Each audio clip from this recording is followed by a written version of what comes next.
World championship legends 2024 టోర్నమెంట్లో భాగంగా భారత్ పాకిస్తాన్ జట్ల మధ్య జరిగిన మ్యాచ్లో భారత జట్టు 68 పరుగుల తేడాతో ఘోర ఓటమిని చవిచూసింది. చిరకాల ప్రత్యర్థి పాకిస్తాన్పై టీమిండియా సీనియర్ ఆటగాళ్లు దారుణమైన ప్రదర్శన చేశారు. పాకిస్తాన్ బౌలర్ల ముందు బ్యాటింగ్ ఎలా చేయాలో తెలియక భారత బ్యాట్స్మెన్ అందరూ కూడా పెవిలియన్ కు క్యూ కట్టారు. ముఖ్యంగా షోయబ్ మాలిక్ అద్భుత బౌలింగ్ తో టీమిండియా కీలక బ్యాట్స్మెన్ ను అవుట్ చేసి భారత పతనాన్ని శాసించాడు. ఆటలో గెలుపోటములు సహజం, కానీ భారత లెజెండ్స్ టీం ఇంత ఘోరంగా ఓడిపోవడాన్ని అభిమానులు ఏమాత్రం జీర్ణించుకోలేకపోతున్నారు. ఒకే రోజు భారత యువ జట్టు జింబాబ్వే చేతిలో, భారత లెజెండ్స్ జట్టు పాకిస్తాన్ చేతిలో ఓడిపోవడం యాదృచ్ఛికమే అయినప్పటికీ ఈ ఓటములు భారత అభిమానులను మాత్రం కొద్దిగా నిరాశపరిచాయి. ఈ టోర్నమెంట్ లో భాగంగా శనివారం 2 మ్యాచ్లు జరిగాయి. మొదటి మ్యాచ్ లో ఇంగ్లాండ్ పై ఆస్ట్రేలియా గెలవగా, రెండో మ్యాచ్ లో టీమిండియాపై పాకిస్తాన్ గెలిచింది. మొన్నటి వరకు పాయింట్స్ టేబుల్లో టీమిండియా మొదటి స్థానంలో ఉండేది. కానీ ఈ 2 జట్లు గెలవడంతో పాయింట్స్ టేబుల్లో కీలక మార్పులు చోటు చేసుకున్నాయి.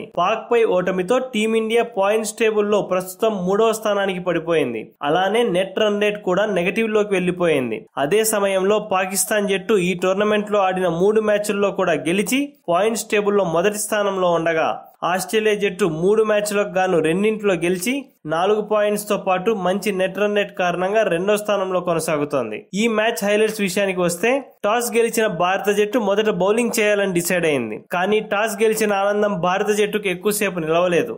ఎందుకంటే పాకిస్తాన్ ఓపెనర్లు కమ్రాన్ అక్మల్, షార్జిల్ ఖాన్ ఇద్దరూ కూడా మొదటి బంతి నుండి పెను విధ్వంసం సృష్టిస్తూ భారీ హిట్టింగ్ తో టీమిండియా బౌలర్లను ఉతికారేశారు. బంతులను వైవిధ్యంగా వేసినా, బౌలర్లను మార్చినా పాకిస్తాన్ ఓపెనర్ల బాదుడు మాత్రం ఆగలేదు. బౌలర్లు ఎలాంటి మార్పులు చేసినా కూడా ఈ ఇద్దరు ఓపెనర్లు సునామీ హిట్టింగ్ తో టీమిండియా బౌలర్లకు పిచ్చెక్కించారు. వీరిని ఎలా ఆపాలో తెలియక భారత బౌలర్లు తలపట్టుకున్నారు. దీంతో పాకిస్తాన్ స్కోర్ బోర్డు రాకెట్ వేగంతో దూసుకెళ్లింది. పాక్ ఓపెనర్ల దెబ్బకు భారత బౌలర్లకు రక్త కన్నీరు మిగిలిందంటే అతిశయోక్తి కాదు. వీరిద్దరూ కలిసి మొదటి వికెట్ కు 145 పరుగుల భారీ భాగస్వామ్యాన్ని నెలకొల్పారు. వీరిద్దరి సూపర్ బ్యాటింగ్ దెబ్బకు పాకిస్తాన్ జట్టు 11 ఓవర్ల సమయానికే 150 పరుగులకు చేరువైంది. 30 బంతుల్లో 240 స్ట్రైక్ రేట్ తో 72 పరుగులు చేసిన షార్జిల్ ఖాన్ అనిరుద్ సింగ్ బౌలింగ్ లో అవుట్ అయ్యాడు. ఆ తర్వాత మరికొద్ది సేపటికే 42 బంతుల్లో 77 పరుగులు చేసిన కమ్రాన్ అక్మల్ కూడా పవన్ నేగి బౌలింగ్ లో పెవిలియన్ చేరాడు. వీరిద్దరూ అవుట్ అయిన తర్వాత కూడా భారత జట్టుకు పెద్దగా ఆనందం కలగలేదు.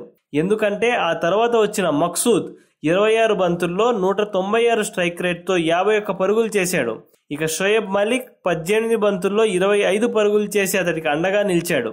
మక్సూద్ ఆ రేంజ్ లో హిట్టింగ్ చేయడంతో పాకిస్తాన్ జట్టు చివరి ఓవర్లలో భారీగా పరుగులు సాధించగలిగింది. దీంతో పాకిస్తాన్ జట్టు 20 ఓవర్లకు గాను 4 వికెట్లు నష్టపోయి 243 పరుగుల భారీ స్కోర్ చేయగలిగింది. టీమిండియా బౌలర్లలో ఆర్పీ సింగ్, అనిరుద్ సింగ్, పవన్ నేగి, కులకర్ణి చెరొక వికెట్ దక్కించుకున్నారు. 244 పరుగుల విజయ లక్ష్యంతో బరిలోకి దిగిన భారత జట్టుకు రాబిన్ ఉతప్ప మెరుపు ఆరంభం అందించాడు. కానీ ఎక్కువసేపు క్రీజ్ లో నిలవలేకపోయాడు. 12 బంతుల్లో 22 పరుగులు చేసి పెవిలియన్ చేరాడు. ఇక ఈ మ్యాచ్ లో ఓపెనర్ గా బరిలోకి దిగిన రాయుడు 23 బంతుల్లో 170 స్ట్రైక్ రేట్ తో 39 పరుగులు చేసి షోయబ్ మాలిక్ బౌలింగ్ లో క్లీన్ బౌల్డ్ అయ్యాడు. ఈ షాక్ నుండి తేరుకోక ముందే 4వ స్థానంలో వచ్చిన యూసఫ్ పఠాన్ ఒక్క బంతి కూడా ఎదుర్కోకుండానే 0 పరుగుల వద్ద రన్అట్ అయ్యాడు. ఈ టోర్నమెంట్ లో అసాధారణ ఫామ్ లో భీకర్ హిట్టింగ్ తో విరుచుకుపడుతున్న గుర్కిరత్ సింగ్ 1 పరుగు వద్ద, యువరాజ్ సింగ్ 14 పరుగులు చేసి షోయబ్ మాలిక్ బౌలింగ్ లోనే అవుట్ అయ్యారు. భారత బ్యాట్స్మెన్ అందరూ కూడా షోయబ్ మాలిక్ బౌలింగ్ లో వరుసగా అవుట్ అవడంతో ఛేదించాల్సిన లక్ష్యాన్ని ఛేదించలేక భారత జట్టు చతికిల పడింది. ఒకవైపు వికెట్లు పడుతున్నా సురేష్ రైనా మాత్రం యాంకర్ రోల్ పోషించాడు. కానీ ఎందుకో సురేష్ రైనా ఈ మ్యాచ్ లో తన స్థాయికి తగ్గ హిట్టింగ్ చేయలేదనిపించింది. 40 బంతులు ఆడిన సురేష్ రైనా 52 పరుగులు చేసి అవుట్ అయ్యాడు.